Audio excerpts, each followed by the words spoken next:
ان الحمد للہ والصلاة والسلام علی رسول اللہ اما بعد انہم یکیدون کیدا واکید کیدا فمہل الکافرین امہلہم رویدا۔ یہ آیت سورۃ الطارق کی ہے۔ اس آیاتوں کی فضیلت کیا ہے جو وظیفہ ہم آپ کو بتانے لگے ہیں، اس کو آپ نے غور سے سننا ہے اور پھر اس پر عمل کرنا ہے کہ ایک تو قرآن کریم پڑھنا باعث ثواب ہے، لیکن اس پہ ملتا کیا ہے؟ اکثر کسی کے ساتھ جادو یا سحر یا بندش بھی جادو کی ایک قسم ہے، یہ آپ کے علم میں ہونا چاہیے۔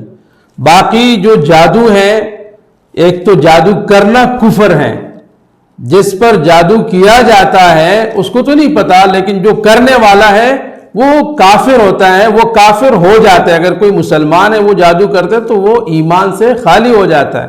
وہ جادو، وہ سحر جس میں قرآن کریم کو یا وظائف کو غلط طریقے سے استعمال کیا جائے۔ اب اس سے بچنے کے لیے اور اس چیز کو ختم کرنے کے لیے ہر فرض نماز کے بعد سورۃ الطارق کی یہ جو آخری آیتیں ہیں، انہم یکیدون کیدا واکید کیدا فمہل الکافرین امہلہم رویدا، یہ ہر فرض نماز کے بعد 25 مرتبہ پڑھے۔ شروع میں درود شریف پڑھے 3 مرتبہ، آخر میں 3 مرتبہ درود شریف پڑھے۔ ایک ہفتے تک یعنی 7 دن تک یا 11 دن تک یا 21 دن تک یہ عمل آپ کریں یقین کے ساتھ۔ کوئی بھی جادو ہو، سحر ہو، بندش ہو، وہ آپ کے کاروبار کے اوپر ہو، وہ آپ کے فیملی کے اوپر ہو، وہ اولاد کی بندش کے لیے ہو، یا کسی بھی قسم کی جادو ہو، تو اللہ رب العالمین اس سورہ طارق کے آخری آیتوں کی برکت سے ختم فرما دے گا۔ مکہ المکرمہ میں ایک دن ہم تھے تو ایک ترکی سے ایک اللہ کے ولی آئے ہوئے تھے، بہت بڑے عالم تھے، ہماری ان سے ملاقات ہوئی۔ تو اس ملاقات میں ہم نے ان سے کہا کہ حضرت یہ جو سحر اور جادو اور یہ چیزیں جو ہو رہی ہے اس کے لیے آپ ہمیں کچھ فرما دیں۔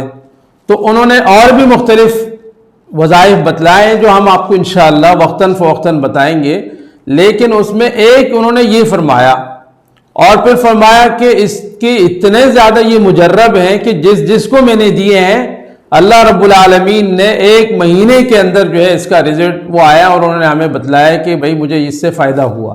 تو قرآن کریم ہے بھی فائدے کے لیے، اور قرآن کریم مسلمان جب بھی پڑھتا ہے یا جب بھی اس پر عمل کرتا ہے تو اس سے خیر ہی ملتی ہے۔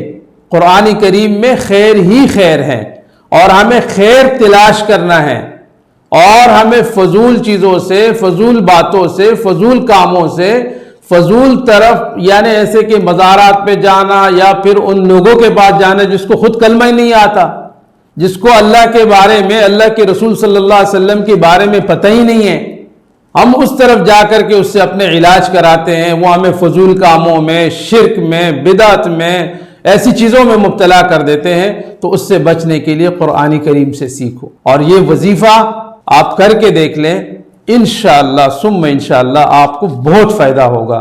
اللہ رب العالمین مجھے اور آپ کو ہمیں قرآن کریم پڑھنے والے اور اس پر عمل کرنے والے بنائیں۔ وآخر دعوانا ان الحمد للہ رب العالمین۔